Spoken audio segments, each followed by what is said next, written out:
siempre he sido muy partidaria de eso que él dice, del desembarco. Pero en realidad la situación actual en Cuba es más bien la contraria, es decir, el desembarco o no desembarco de empresas en Cuba depende estrictamente de la voluntad de una persona, ni siquiera de un país, que es quien autoriza a esas empresas. Hace 10 años, a lo mejor, esa teoría del desembarco en los 90, cuando estaban hasta aquí, era la que yo defendía por lo menos. Pero hoy en día incluso se están expulsando a las pymes españolas de Cuba, puesto que ya el gobierno cubano ha encontrado otras fuentes, como es todo el caso de Venezuela, que está financiando todo el tema, y no solamente está expulsando a las pymes, sino que la previsión de muchos analistas que están dentro de Cuba es que se le está cortando incluso el suelo a las propias empresas hoteleras, porque esa economía, según Fidel Castro, él tiene la intención de dedicarla a fomentar la exportación de maestros y de médicos, y convertirla en una economía de servicios prestados a América Latina, a los países financiados por Chávez. O sea, a seguir mandando médicos, que también es una forma de explotación laboral, porque esas personas que se mandan a esos países, el gobierno es quien cobra y a esas personas se les da unas cantidades irrisorias. La otra cara triste de la moneda es que todo el mundo se apunta a esas misiones porque aún esas cantidades irrisorias le reportan que al cabo de 2 años o 3 años volver a su país con algo de dólares. O sea, es una situación muy compleja y la teoría del desembarque en este momento me parece que no es real, que no es realista. Ahí no aprueban ninguna inversión que no esté aprobada por Fidel Castro. No puede invertir quien quiere, sino quien él quiere. Eso es lo primero. Y lo segundo, que yo sí creo que los Estados Unidos van a jugar un papel incluso más importante que España, puesto que todas las empresas norteamericanas, en las cuales hay muchísimos cubanos además, están preparadas para entrar con mucha agresividad comercial, digamos. O sea que creo que no nos debemos hacer la ilusión. Yo vivo en España, me encantaría que la influencia española prevaleciera, pero creo que es una ilusión falsa. Insisto en la brevedad, si no da tiempo. A ver. Pepe Collado. Buenos días.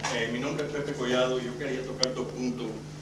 Número 1, yo creo que no se le puede echar la culpa al embargo, que hoy en día no se le permita a los cubanos poder tener propiedades en Cuba, o la situación del sindicalismo que existe en Cuba. Eso pasó desde que el señor Castro empezó su dictadura en Cuba. La otra posición, yo soy una persona que creo en la libre empresa y que debe estar abierta para todo el mundo, pero yo creo que va a ser muy difícil para las empresas que han ido y han fabricado hoteles por varios años, en el cual el pueblo cubano no tiene derecho a atender esos hoteles, tiene derecho a trabajar bajo las condiciones puestas por el gobierno de Castro, que esta mañana se tocó el punto, están recibiendo salarios mucho debajo de lo que tienen que recibirlo. ¿Cómo esas personas van a reaccionar cuando hay un sistema democrático y libre en Cuba? Yo sí quiero que exista una responsabilidad de las empresas, y yo sé también, reconozco el punto que ellos, aunque quieran hacer algo, le va a ser muy difícil. Pero es una cosa también que yo creo que tiene una responsabilidad de levantar la voz y decir, yo creo que de la manera que está actuando no es la manera correcta.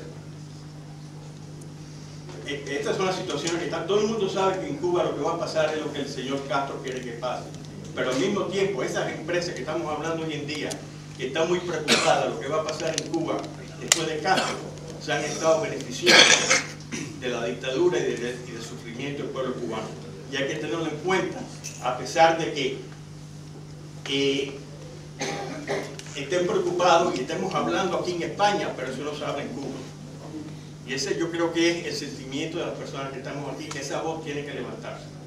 Porque no podemos exigir unos derechos para los trabajadores españoles aquí y otros haciendo la vista gorda de lo que está pasando como trabajadores en Cuba. Muchas gracias. Matías Jove. Matías Jove, de la Asociación Española Cuba en Transición, que bueno, muchísimas gracias, es un placer tenerles aquí. Perdón, era básicamente del análisis que ha hecho Ramón Jáuregui. Me ha parecido interesantísimo, pero he visto que en la economía española y en la europea hay un factor más en el que el Estado entra, por así decirlo, en el ámbito de las empresas a través de subvenciones, seguros a la expropiación, y entonces poner sobre la mesa la posibilidad de plantear una cláusula de derechos humanos, ¿no? O sea, que este seguro de exportación, estas subvenciones a empresas que invierten en Cuba, se den solo en tanto en cuanto Cuba respete los derechos humanos, de tal forma que se lance un mensaje a las empresas, no se esté apoyando unas inversiones que hemos visto que están violando los derechos de los trabajadores, y por otro lado sería un mensaje muy bueno para lanzar al propio gobierno cubano, incluso a la segunda línea de Fidel Castro, que sabe que existe esa cláusula y que si llegan a una democracia pues recibirán pues esas ayudas por parte del Estado y de la Unión Europea a la inversión en Cuba. Vamos, mi pregunta es si consideran que es deseable introducir esta cláusula de cumplimiento de los derechos humanos. Muchas gracias. Fran Córdoba. Primero, para felicitar a los expositores, me parecieron muy buenas sus presentaciones. Segundo, una breve aclaración semántica. El bloqueo existió en Cuba solamente durante la crisis de los cohetes, hace más de 50 años. Duró unos días. No puede aplicarse la palabra bloqueo a lo que existe en Cuba. El gobierno de Cuba puede negociar y comerciar con los 190 y tantos países del mundo. Si hubiera bloqueo no podría comerciar con ellos. Lo que hay es un embargo totalmente ineficaz además. Inclusive con los Estados Unidos en los últimos años, los Estados Unidos, empresas americanas han vendido a Cuba alimentos y medicinas por valor de 193 millones de dólares en los últimos 2 o 3 años. Pero de todas maneras, yo soy contrario al embargo porque creo que solo sirve para identificar al enemigo exterior que toda dictadura necesita para seguir viviendo. Estoy claro en que no soy partidario en modo alguno del embargo, pero que no hay que confundir bloqueo con embargo.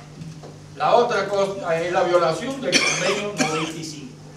El convenio 95 que prohíbe prohíbe que se pague de modo indirecto a los trabajadores ha sido ratificado por España y por Cuba. Todos sabemos en lo que consiste el canje de dólares por pesos.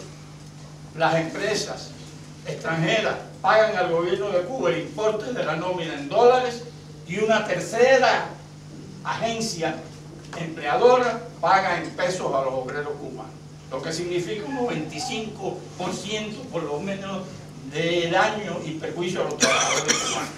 Pero lo que quiero significar es la gran contradicción en cuanto a la responsabilidad social corporativa en que incurren esas empresas que están involucradas en esa non santa negociación entre el gobierno y las empresas.